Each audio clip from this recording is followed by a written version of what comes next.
I mean, yung mga Mag-collaborate? oh, yung mga gusto mong makasama on this show. Kumbaga, it's your chance, di ba? To collaborate. Parang sino yung pinakagusto mong makasama on this collaboration? So kung, wait. So mga collaboration, sino ba?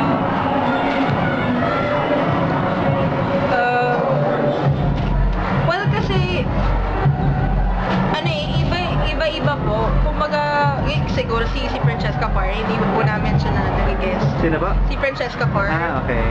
And, pero nung nag-taping po kami, nag-guest po namin si Christian Bautista, Mark Bautista, tapos si Miss Alma Moreno, ayun. Kasama po ni Ate Margan si Marisol Soriano, Vilma Santos. So, lahat po talaga ay welcome sa show na yan. This Marian is a dance, di ba, show? Yes. So, ibig sabihin ba nito, sasayaw ka din? Oo naman. Oo naman po talaga.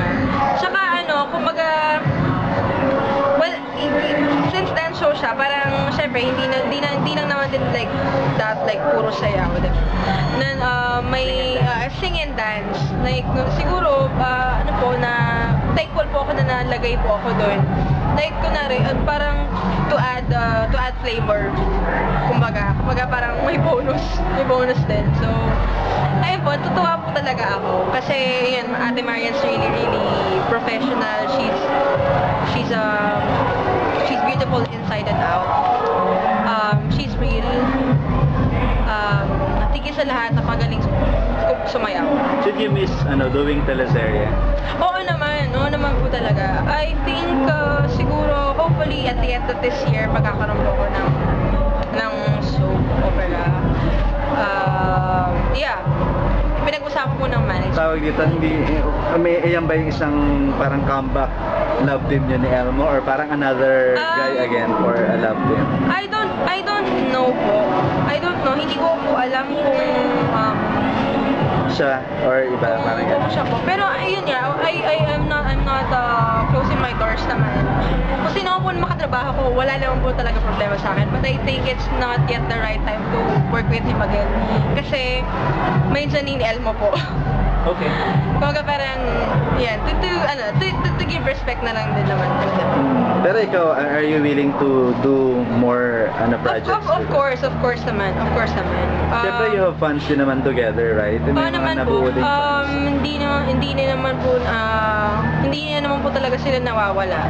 Kasi ever since nakasuporta po talaga sila sa amin, like individually and as a tandem. So, ayun po. Basta kung ano po yung mangyari. Pero you and Elmo are okay? Parang gano'n? Yeah. You still communicate or parang... No. Ay, nothing.